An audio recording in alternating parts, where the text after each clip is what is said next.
High to all the viewers of Baban top Kalaburagi.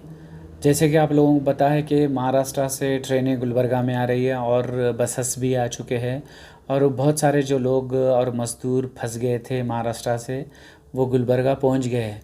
लेकिन जो भी पहुंचे सिर्फ और सिर्फ थर्मल स्कैन के भरोसे उनको लाया गया है, उनका टेस्टिंग नहीं हुआ है। तो जो भी यहाँ पर जो आए हुए हैं महाराष्ट्र से जो लोग आए हुए हैं, अगर आपके घर के आसपास हैं तो उनको इंसिस्ट करो कि जो रैंडम सैम्पलिंग हो रहा है मोमिनपुर जैसी जगह में, जो कंटेनमेंट जोन है उसमें इसलिए रैंडम सैम्पलिंग कर रहे हैं कि अगर केसेस रहे निकले तो उनको क्वारंटाइन करके उनको ठीक करे ताकि दूसरे लोग बच जाए, उनसे स्प्रेड होने से बच जाए। तो इस टेस्ट करते हैं, अगर पॉजिटिव है तो भी ट्रीटमेंट होता है, आपका नेगेटिव है तो कोई बात नहीं। क्योंकि जो महाराष्ट्र से है सिर्फ और सिर्फ थर्मल स्कैन के भरोसे है, खाली टेम्परेचर देख के अगर जिसको बुखार नहीं है उनको ये सोचे कि ये इनको कोविड-19 नहीं है और तुम आ सकते बोल के गुलबर्गा ला लिए सो, ऐसा 100% सेफ़ नहीं है। हालांकि पूरे दुनिया में केसेस बढ़ रहे हैं, इंडिया में केसेस बढ़ रहे हैं, कर्नाटका में बढ़ रहे हैं, यहाँ हमारे क्षेत्र में भी बढ़ रहे हैं। फिर भी लेकिन लॉकडाउन 4.0 में बहुत सारी रियायत मिल सकती है और स्कूल्स लेकिन बंद रहेंगे और जहाँ सिनेमा हॉल्स है वो बंद रहेंगे और बहुत ज़्यादा जहाँ सोशल गैदरिंग हो सकती है वो भी बंद रहेगा। लेकिन जो कमर्शियल है और दुकानें हैं और जो रेगुलर फूड की दुकानें हैं वो कप क्लोथ्स की है या और भी बहुत सारी चीज़ें खुलने के बहुत सारे चांसेस है अभी 4.0 में से आप लोग सुन रहे और देख रहे हैं कि मज़दूर इंडिया का कितना परेशान है। एक कलर चश्मा पहना के सिर्फ एक कलर गॉगल लगाए 20 लाख करोड़ का। गवर्नमेंट एक दो ट्रेन अफोर्ड नहीं कर सकती, इसलिए उसको चार्ज लगाए तुम लोग। चार्ज लगाने के बाद वो भी ऑनलाइन करे, ऑनलाइन करने के बाद लोगों के पास स्मार्टफोन नहीं है, तुम ऑनलाइन करे। गरीब इसलिए परेशान है और रोडों पे एक्सीडेंट हो रहे हैं। और जो भी हम लोग टीवी पे देख रहे हैं, सिर्फ टीवी देखने में हम महसूस नहीं कर सकते उनकी तकलीफ़। टीवी से कभी भी उनकी तकलीफ़ महसूस नहीं कर सकते। उनके अंदर बस के ऐसा कोशिश करके देखो कि जो भी लोग मर रहे हैं वहाँ पर और जो लोग भूख की वजह से कोई जानबूझ के नहीं जा रहा। जैसे कि कुछ लोगों का ऐसा भी है सोचना कि वहाँ पे लोगों को जब रुकने के लिए बोल रहे तो वो लोग अपने घर जा रहे हैं। भाई हम लोग डेमोक्रेटिक कंट्री में रहते हैं, वो लोग अपने माँ बाप से मिलने जा रहे हैं, हम लोग कैसे रोक सकते हैं उनको। एक तो उनको जो है महाराष्ट्र में तो कोविड-19 का डर है क्योंकि बहुत ज़्यादा केसेस है वहाँ, और दूसरी जगह भी जो है ना उनको एक डर है, इसीलिए इनसिक्योरिटी है क्योंकि ठीक से हैंडल किया नहीं गया, इसलिए वो लोग अपने घर जाना चाहते हैं। जैसे कि ये इतना बड़ा पैकेज देने के बजाय 20 लाख करोड़ का, इससे अच्छा एक सिंपल उपाय था कि उन जो जाना चाहता उसको फ्री में घर छोड़ते। तुम पहले फ्री में उनको घर छोड़ते, या तो लॉकडाउन से पहले या जब आपको समझ में आया तब छोड़ सकते। अभी तो एक इतना ख़तरनाक स्टेटमेंट आया है यूपी गवर्नमेंट से कि जो भी लोग वहाँ से आ रहे हैं चोरी छुपे उनको अंदर नहीं लेंगे। भाई तुम तो इतनी बड़ी बड़ी बातें करते थे, हाँ, कि हम लोग बॉर्डर उस पार से लाएंगे हमारे लोगों को। ये तो चाहे जो भी पार्टी को चुनो, हाँ, लेकिन इतना याद रखो उसके बाल बच्चे होने चाहिए, शादीशुदा और बाल बच्चे वाला होने चाहिए, जब आपके दुख दर्द समझ सकता है वो।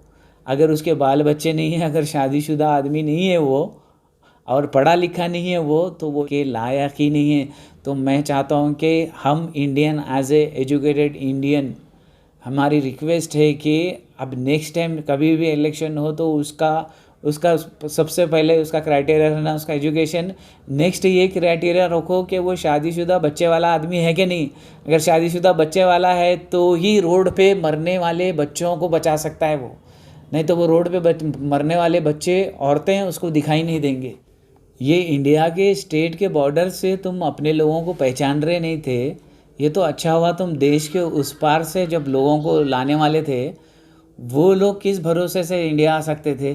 जबकि तुम जब इंडिया में जो पला है, बड़ा है, पैदा हुआ है, वैसे मज़दूर को तुम अपने स्टेट में आने से तुम रोक रहे हो, तो ये कंट्री के बाहर से तुम क्या ला सकते थे। तुम बिल्कुल नहीं ला सकते, तुम ना उनको ला सकते ना पाल सकते। पहले अपनी कंट्री के लोगों को पालो। यहाँ पर जो मज़दूर परेशान हैं उसको फ्री टिकटिंग करके अपने बसेस ट्रेन चला के उनको सबको बुला लो।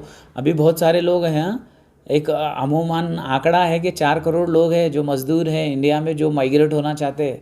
अभी तक सिर्फ 12 से 15 लाख लोग ही निकल गए हैं। तो सोचो कितने महीने लगेंगे उनको पहुंचने के लिए, और कितने रोड और एक्सीडेंट हो सकते हैं, कितने पिक्चर्स आप देख सकते हैं टीवी पे, मजबूरी के कितने पिक्चर्स, जो जो लोग पानी में से चल के जा रहे हैं, कोई नाले में से चल के जा रहा है, किसी का चलने पे एक्सीडेंट हो रहा है, कितना परेशान। ये ऐसा ऐसा इंडिया की कोई उम्मीद लगाया था ऐसा भी इंडिया होगा? से ना पैसा है ना खाना है उनको घर के पहुंचने के लिए, साइकिल पे जा रहे हैं, चप्पल नहीं है उनको पहनने के।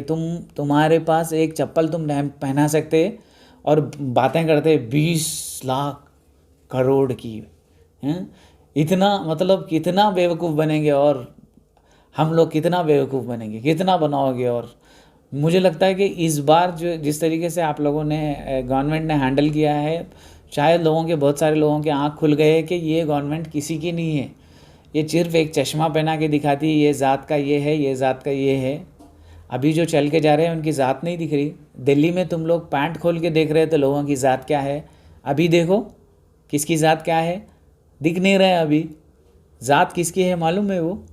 वो इंसानियत की ज़ात है, और तुम अफोर्ड नहीं कर सक रहे उनको। 500 रुपये की टिकट नहीं लगा सक रहे, इसलिए वो लोग अपने घर नहीं पहुंच पा रहे, पैदल जा रहे, रिक्शे से जा रहे। शर्म आनी चाहिए। जितने भी पॉलिटिशियंस हैं वो लोगों को घर नहीं पहुंचा सक रहे, जो कि अपने लोग हैं। दावे तो इतने बड़े बड़े थे कि जो दूसरी कंट्री में प्रताड़ित हमारे इंडियन लोग हैं, एक पर्टिकुलर कास्ट के, उनको लाने की बात हो रही थी। ये अपनी ज़ात के अभी यहाँ पर इंडिया में हमारे लोग हैं, पहले उनको स्टेट से उनको जो बॉर्डर क्रॉस करना है वो उनके घर को सेफ्टी से पहुँचाओ, बाद में सोचो अभी दूसरी कंट्री से लाने का। अभी तो बहुत बहुत दूर हो गया, अभी दिल्ली दूर हो गई बहुत। और जो डॉक्यूमेंटेशन की बात कर रहे थे ना, ये डॉक्यूमेंटेशन के लोग बैठे हुए थे कि ये मज़दूर लेवल के लोग, जो गरीब लोगों के लिए डॉक्यूमेंट्स नहीं है, जो आदिवासी है उनके पास डॉक्यूमेंट्स नहीं है, तो गवर्नमेंट को समझ में नहीं आ रहा था। अब शायद बहुत लोगों के आँख खुल गए होंगे कि ऐसा भी इंडिया है जिसके पास कोई दस्तावेज़ नहीं है, फिर भी जो है ना इंडिया में सिर्फ कास्ट के नाम पे जो अंग्रेज़ जो पॉलिसी डाल के गए थे उसी को कंटिन्यू कर रहे हैं ये लोग। तो मैं चाहता हूँ कि ये जो कास्ट का चश्मा निकाल के एक नॉर्मल इंडिया को देखे और मज़दूरों की जितनी हो सके मदद करे।